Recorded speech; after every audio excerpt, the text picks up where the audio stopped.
Welcome to Mystic Eternal Enigmas, where we unravel the greatest mysteries of the ancient world. Dive in and explore the secrets that time has yet to reveal. Part of the Dead Sea Scrolls, the Book of Enoch is the oldest known apocalyptic writing in history. Although this ancient work deals with a biblical figure mentioned in both the Old and New Testaments, it was never intended to be included in the official canon of Christianity and Judaism. But why? What information contained in the Book of Enoch should not be taught in synagogues or churches today? Together with you, we will seek answers. Before we begin, make sure to press the like button and activate the notification bell for more videos. Also, stay until the end to discover one of the terrifying reasons why this book has been banned in many churches around the world. To understand who Enoch was and which of his experiences were deemed worthy of being recorded in history, we must first take a look at the official version of the Bible. However, when browsing the sacred scriptures of Christianity, it quickly becomes apparent that the available information is extremely scarce. In the Old Testament, Enoch is only mentioned in passing in a brief passage. The relevant verse in Genesis says that Enoch was the son of Jared, who, in turn, descended from Seth, the third son of Adam and Eve. That Enoch was drastically different from normal people becomes clear when we consider the age attributed to him. It is said that Enoch lived for almost 365 years. However, this incredible lifespan pales in comparison to the age reached by Enoch's offspring. Among them, Enoch fathered Methuselah, the so-called patriarch before the flood, who allegedly lived for almost 1,000 years.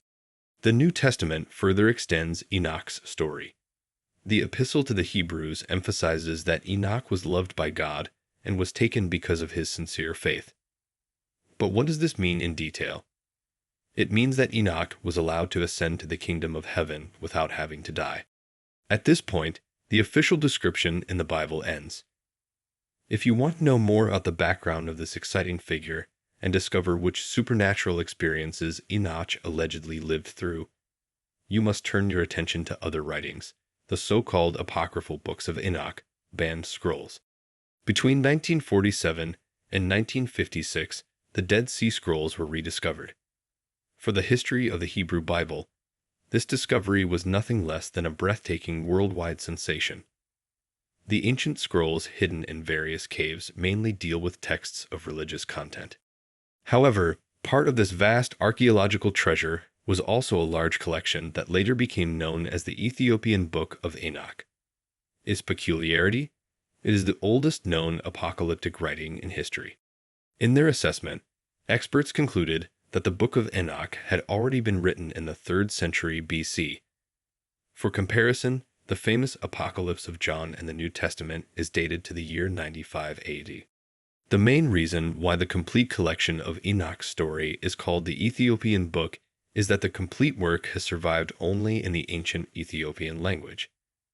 This is because the Book of Enoch is an integral part of the Ethiopian Church, which stands in stark contrast to other Jewish and Christian communities around the world. Nowhere else has the work been included in the official canon. But why? Do the scriptures perhaps contain secret information that not only shakes our religion, but also our general view of the world? Let's take a closer look at Enoch's ascension. As already mentioned, Enoch is said to have been taken to heaven by God during his lifetime. However, the Bible still owes us an answer to the question of how exactly this ascension to the kingdom of heaven occurred. The Ethiopian Book of Enoch is much more informative in this regard. It is said that all divine and heavenly mysteries were revealed to Enoch during his abduction. The fall of the angels is also described in detail in this ancient collection of writings. To understand this, let's take a closer look at the writing titled Asterisk, the Book of Watchers Asterisk. According to tradition, the angel Semjazet decided to invade the earth along with other supernatural beings. The goal of the angels was to subjugate human women and have offspring with them. From this mix of terrestrial and celestial beings, savage giants are born. These giants throw the world into chaos and provoke God's deep wrath.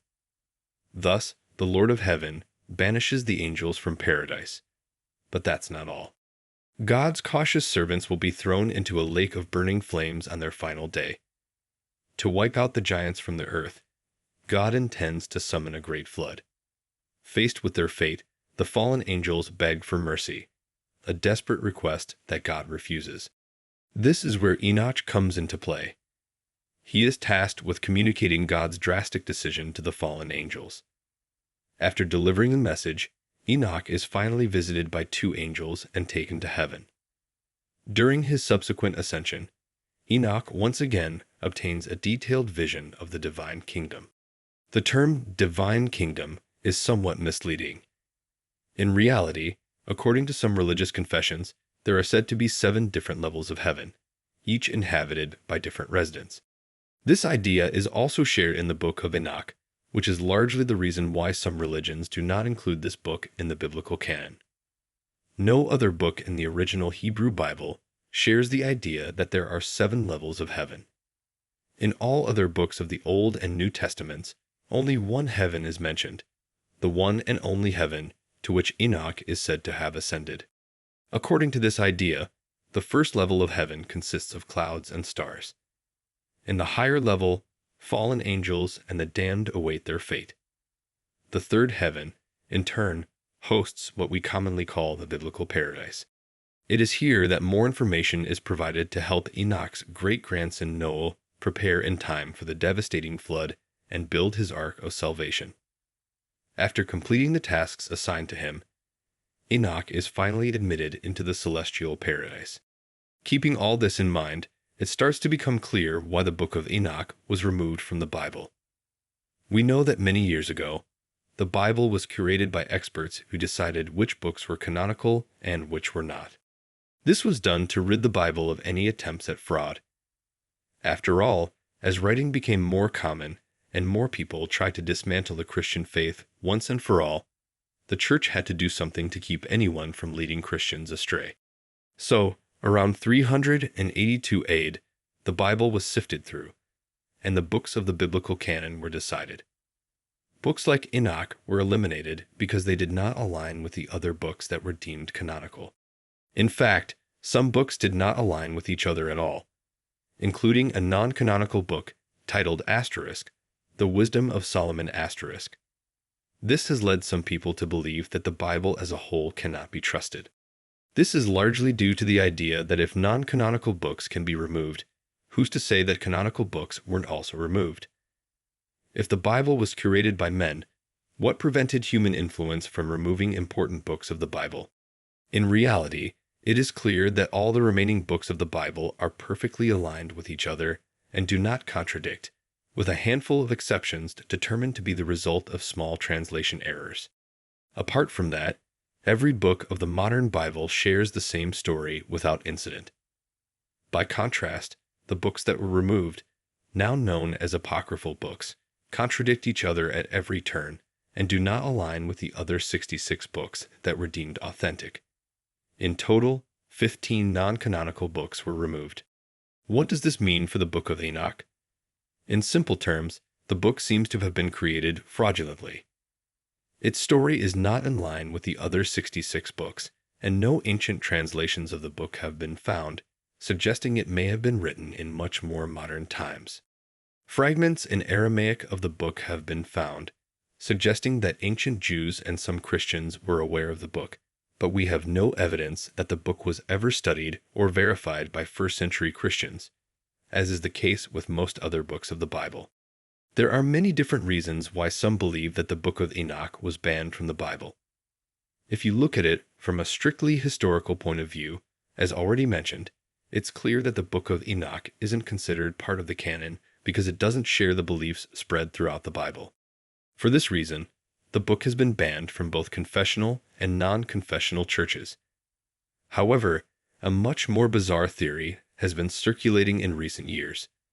Some believe that the book was removed from the Bible as part of a worldwide conspiracy. This conspiracy is said to have been shared and agreed upon by all the churches of the world, and as a result, the book of Enoch was removed. According to this theory, the book of Enoch doesn't actually share a religious story, but rather the story of a mysterious alien abduction. Yes, according to this theory, Enoch's secret writings confirm the theories of ancient alien visitors. Remember that the pseudoscience of pre-astronautics is based on the belief that the ancients were regularly visited by extraterrestrial intelligences. But how do God, the fallen angels, and bloodthirsty giants fit into this theory? Because pre-astronauts have a slightly different interpretation of the events recorded in the Book of Enoch. According to this theory, the beings who descended to Earth and mingled with women were not God's biblical servants but aliens. The figure referred to as God in the Book of Enoch was not, in fact, the celestial creator, but the leader of the. Enoch's subsequent abduction by the angels was also not a celestial journey to the kingdom of heaven, but a flight in a spaceship into space. While this theory may seem strange to some, it has made its mark on pre-astronautic theory. Thanks for watching Mystic Eternal Enigmas. If you enjoyed this video, don't forget to hit the like button. Share your thoughts in the comments, and subscribe for more deep dives into history's greatest mysteries. See you in the next adventure.